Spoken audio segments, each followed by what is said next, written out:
Hey, welcome back. So I have another new garden space that I have to share with you today. So of course, this is where we started. It is just a old pasture, but it's in between my chicken coop and orchard.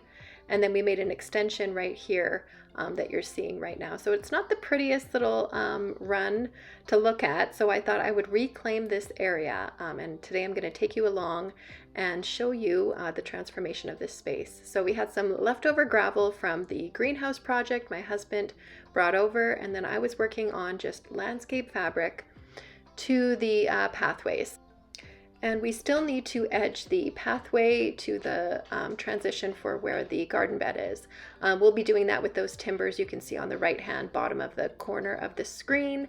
That will sort of edge out and keep the soil in place, and then also separate where the gravel is. But we don't get to that today. This is definitely an in progress sort of garden transformation. So here am I just moving just the rest of the gravel. The pathway's not complete either, but we're definitely heading in the right direction. I had to get these plants in the ground, so these were all part of the end of season sale haul that I shared with you. Lots and lots of great deals. So I thought it was a great opportunity to sort of start a new garden with these discounted shrubs and trees. So here I am just placing some of the shrubs. I'll share with you all the varieties, their sizes, their zones as we get planting. But here I am just sort of laying it out. I really find that it's helpful just to lay it out, play with it, move some things before they're actually in the ground. It's just nice to get a good view of what it's going to look like before, of course, all the effort of planting. So once everything is laid out, we will explain all the varieties. I hope you enjoy the process, and thank you so much for joining me.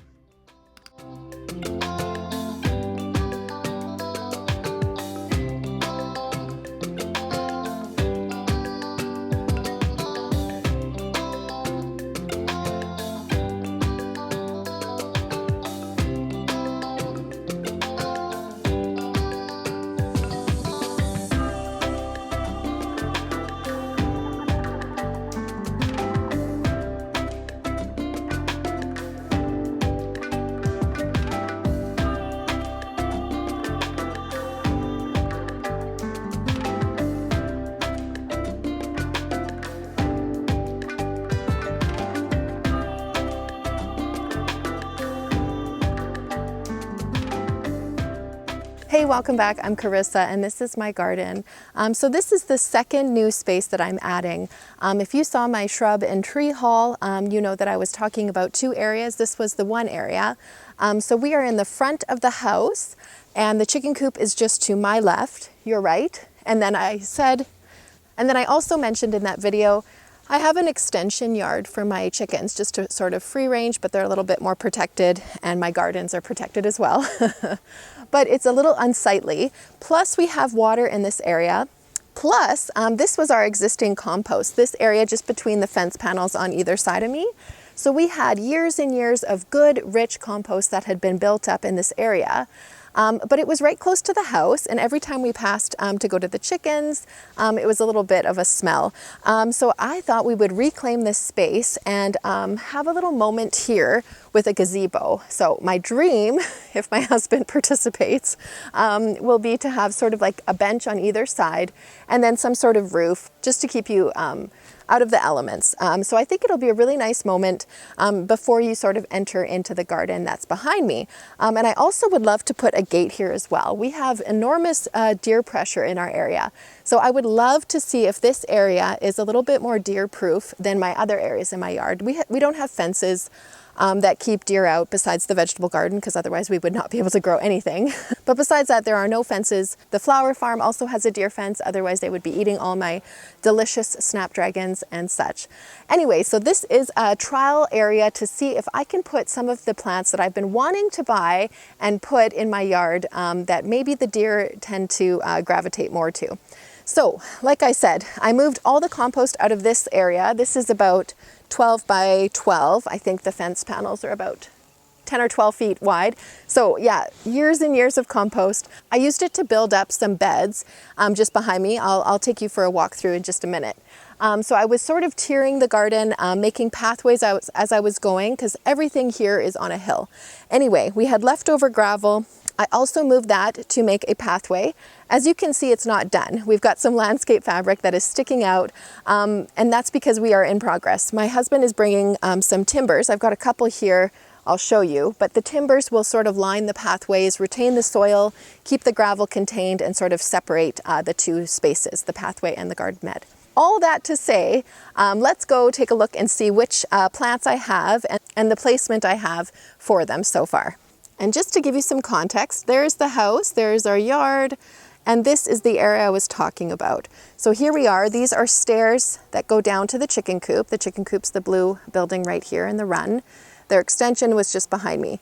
So here we are, we've got our pathway, and then this fence panel, and where the plywood is right now will be the future gazebo or bench or gate or something here. Let me know if you've got any ideas. I'll insert some photos of sort of what I'm aiming for, but I have no idea what we're gonna do, and we've got probably till next year to think about it. So yeah, I'll be dreaming about what kind of goes in this space. But here we are walking through.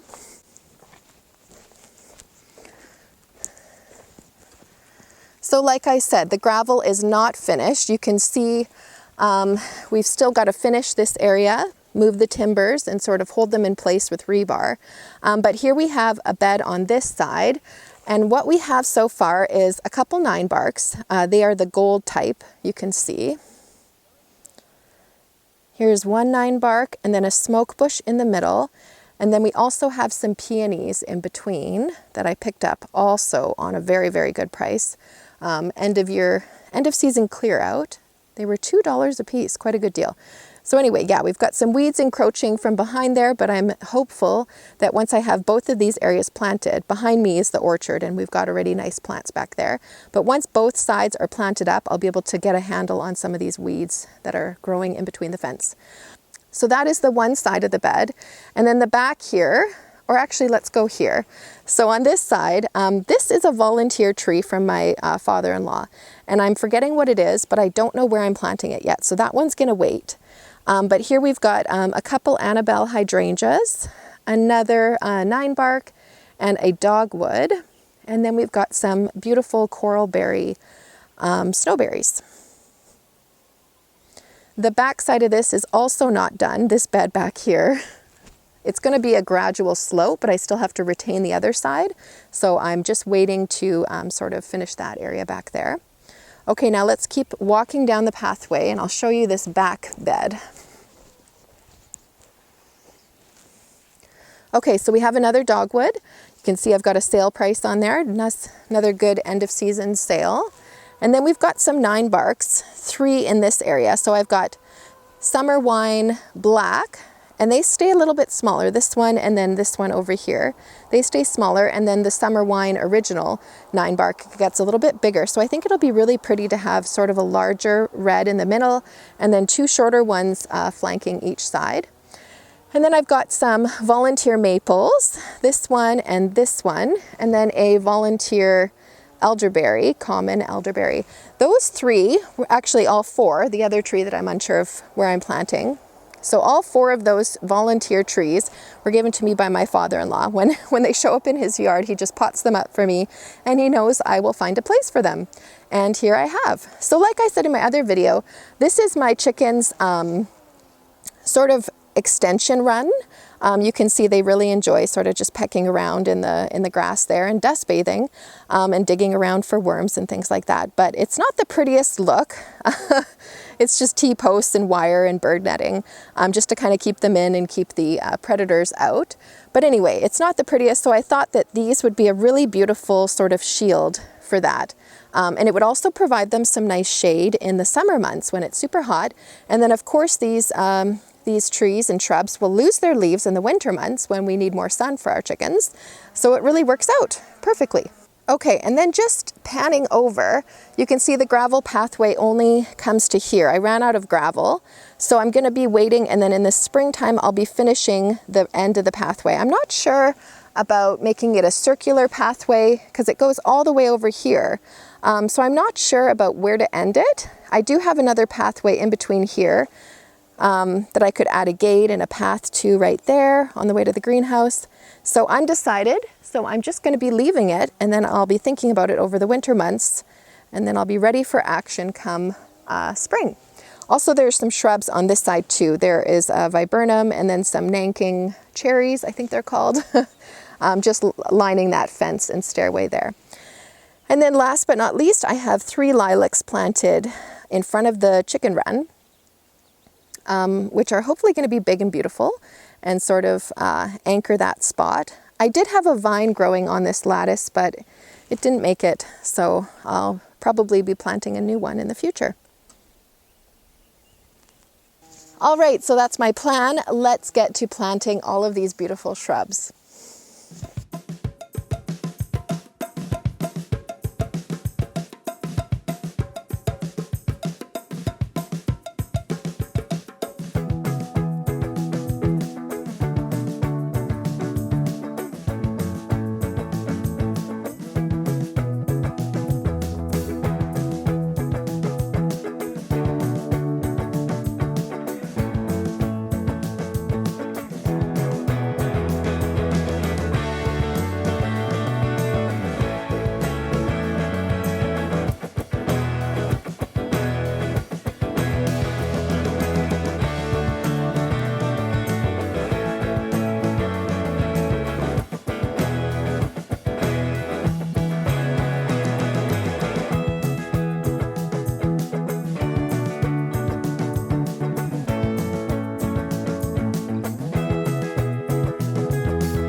Okay, first bed is done. So here we have first the Darts Gold 9 bark number 2, 4 to 5 feet tall and wide, and it goes down to zone 2. Really beautiful color on that shrub. And then we have a trio of peonies. Some are looking worse than others, but they are double pinks. I think the Carl Rosenfield, I want to say. There it is, Carl Rosenfield double peony. Beautiful. My neighbor had some magenta ones like this that I used for some flower arrangements, and I just had to get some myself. I have every other color but that one. So when you're planting peonies, you just want to make sure you don't bury them too deep, because then they won't flower. They'll just give you foliage. So hopefully these will come back beautiful in the spring. Like I said, there are 3 of those. And then we've got the burning bush, which is the fireball. Goes to zones 4 through 8, 5 to 7 feet tall and wide. And you can see where it gets its name. Just a beautiful shrub. And then another Darts Gold 9 bark. And ending with a neon burst dogwood there. So I think I'm quite happy with that. It's definitely going to shade the bed behind me, but it gets a lot of sun, so I'm thinking both of these areas will be fine in the summer. We still have some room for perennials, of course. I think Rudbeckia would look really nice in here, maybe Echinacea. And it looks like Feverfew has already started growing here. I have it everywhere. There's the single variety. I love that little flower. All right, so there's the first one. I'm going to water it in, and then we can get started on the next bed.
Okay, and this bed is done.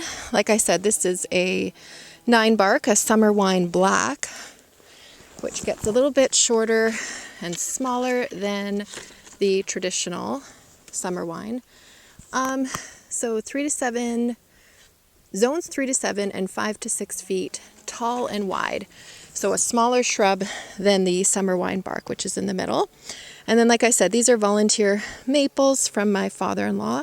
I don't have the stats on those, but they are very cold hardy and they get quite large. So I'm thinking I'll be limbing them up in the future to get them to be more of a tree form, and then the shrubs in the middle. Okay, so 2 of those maples, and then the summer wine 9 bark. Let's see the stats on that. Zones 3 to 7, and it gets to be 2.4 meters tall and wide. So like I said, quite a lot larger than the summer wine black 9 bark. So we've got one of those. Oh, and I was going to mention, when you're planting on a slope, because you can see this is quite a hill here, I retain as I go, if that makes sense. You can see that the soil is sort of built up more level around the base of the shrub, just so that the soil stays in place, obviously to cover the roots, but also so that the water almost stays around the base of the shrub like a moat, because we are quite dry.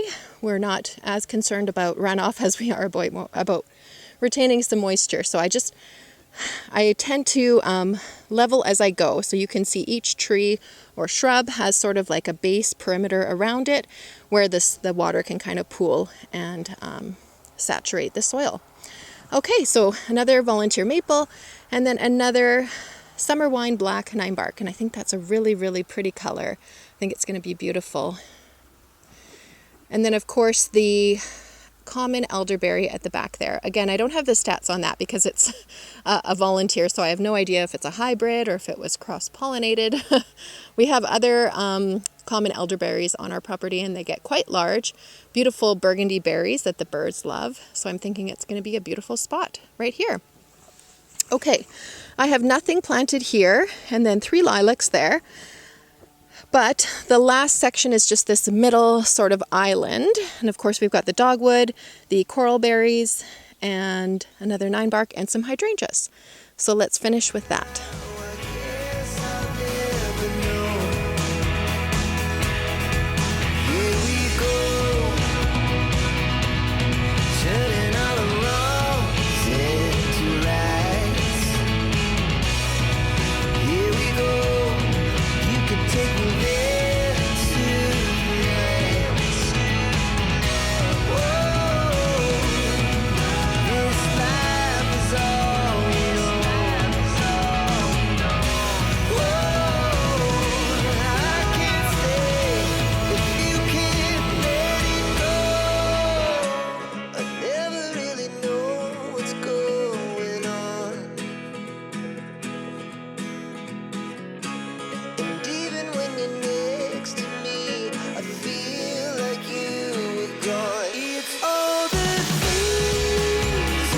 All right, the last area is planted up.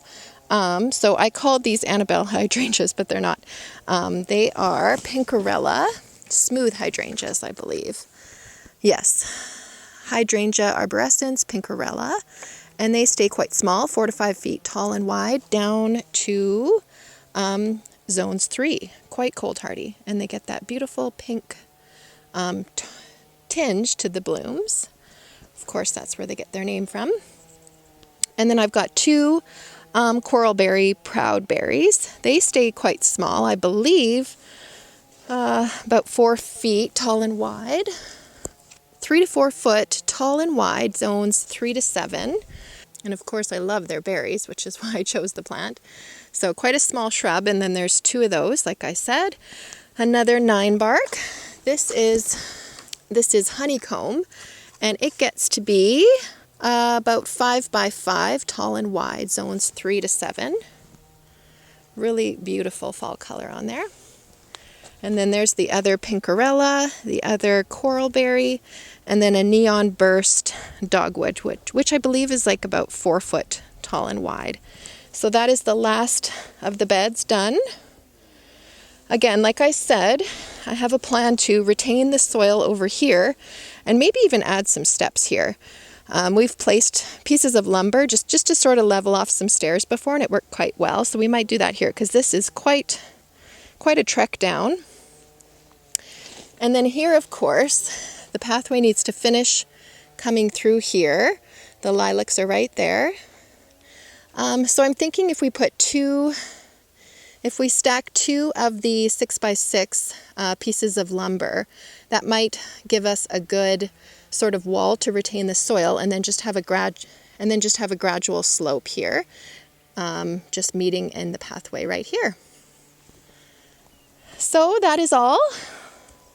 Let me just give you a backed up view of everything.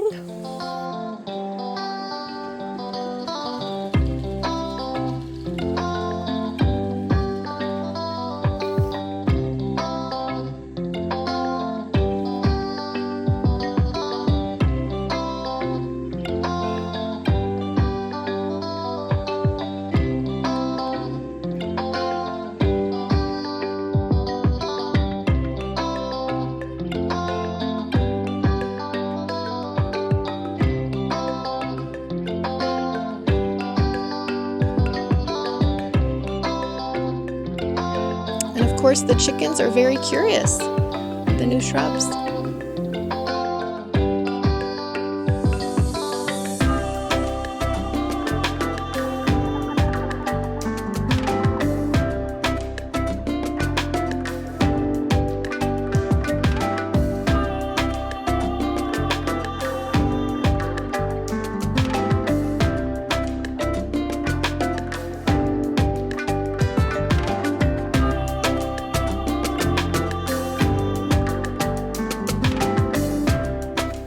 That wraps up my planting day. I've had 2 pretty intense planting days, so I'm ready for a break because winter or fall is right around the corner, and it's a restful season for me. Anyway, I hope you enjoyed the process of sort of taking this from nothing and to what it is right now. And like I said, it's in progress, so I hope you can imagine what it'll look like when all of these seams are finished and the transition between the pathway and the garden beds is done. Anyway, thank you for joining me, and I hope to see you next time. Bye.